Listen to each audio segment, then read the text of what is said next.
প্রযুক্তির বড়াই করতেছেন, অ্যালগরিদম ছাড়া প্রযুক্তি অচল। আপনি ল্যাপটপ খুলতে পারবেন না, টাইপ করতে পারবেন না।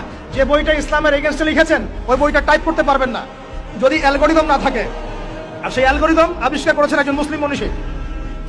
মেডিকেল সায়েন্সে যাবেন, মেডিকেল সায়েন্সের যত থিওরি আছে ইবনে সিনার বইয়ের উপর দাঁড়িয়ে আছে। কার বইয়ের উপরে? এই যে আপনি ফিলোসফিক্যাল থটসের কথা বলেন, দার্শনিক মতবাদগুলোর কথা বলেন, আপনি ইমাম গাজ্জালির বাইরে যেতে পারবেন না। আমি ইবনে রুশদের বাইরে যেতে পারবো না।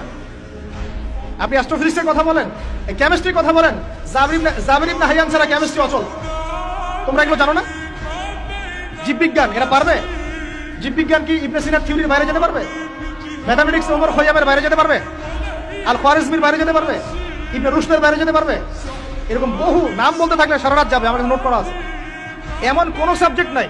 এখনকার বিশ্বের চলমান শিক্ষানীতি নিয়ে এত কথা বলছেন, শিক্ষানীতি এইটা ওইটা, ইসলাম, সেকুলারিজম, ডেমোক্রেসি ইত্যাদি, কোন সাবজেক্ট আপনি এই বিশ্বে চালাতে পারবেন না যে সাবজেক্টের গোড়ায় কোনো না কোনো মুসলিম মনীষীকে খুঁজে পাবেন। বিশ্বকে আমরা করে দিলাম, বিশ্বকে কারা করে দিল? এইভাবে 1-2 বছর নয়, প্রায় 1200 বছর। কত বছর? প্রায় 1200 বছর এই পুরো বিশ্বটাকে আমরা শাসন করেছি। শুধু শিক্ষানীতি নয়, আমরা অর্থনীতি শাসন করেছি, আমরা পলিটিক্যাল অ্যাফেয়ার শাসন করেছি, রাজনীতি শাসন করেছি। ওরা আমাদের জমিতে থাকতো, ট্যাক্স দিয়ে, কর দিয়ে থাকতো। ওরা ইহুদি খ্রিস্টানরা আমাদের জমিতে থাকতো ট্যাক্স দিয়ে, কর দিয়ে। আর আজকে আমাদের ওদের কাছে লোন চাইতে হয়, ওরা শর্ত আরোপ করে। কোথায় আসছে আমরা চিন্তা করছেন? ইতিহাস সেই কবে ভুলে গেছে? শিক্ষার আপনি যে সেক্টরে যাবেন, আপনি গিয়ে দেখবেন সেখানে কোনো মুসলিম মনীষীর অবদান আছে। আপনি আল খাওয়ারিজমি বাদ দিয়ে, ইবনে রুশকে বাদ দিয়ে, ইমাম গাজ্জালিকে বাদ দিয়ে, জাবির ইবনে হাইয়ানকে বাদ দিয়ে, ইবনে সিনাকে বাদ দিয়ে, এনাদেরকে বাদ দিয়ে আপনি সাহিত্য খুঁজে পাবেন না, আপনি দর্শন খুঁজে পাবেন না, আপনি ম্যাথামেটিক্স খুঁজে পাবেন না, কেমিস্ট্রি, ফিজিক্স, সায়েন্স খুঁজে পাবেন না। এখন আমাকে বলেন, ওই সময়কার এই মনীষীরা কি ইসলামী শিক্ষাটাকে বাদ দিয়ে শুধুমাত্র বৈষয়িক শিক্ষায় শিক্ষিত ছিলেন, না ইসলামী শিক্ষার সাথে বৈষয়িক শিক্ষা দুটোই শিখেছেন? কোনটা বলেন? কথা বলেন। একটা শিখেছেন না দুটোই শিখেছেন? এখন এই সিলসিলা চলতে চলতে চলতে এই 1914 সাল থেকে নতুন একটা নিউ ওয়ার্ল্ড অর্ডার শুরু হলো। সকলে কি বললাম?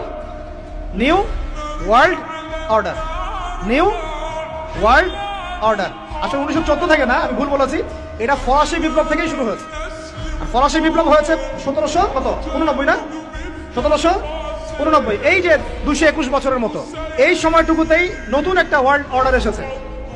কারা দিচ্ছে অর্ডার? ওই ইহুদি খ্রিস্টান সভ্যতা, পশ্চিমারা। কারা দিচ্ছে? ওই ইহুদি খ্রিস্টান সভ্যতা, পশ্চিমারা। নতুন অর্ডার।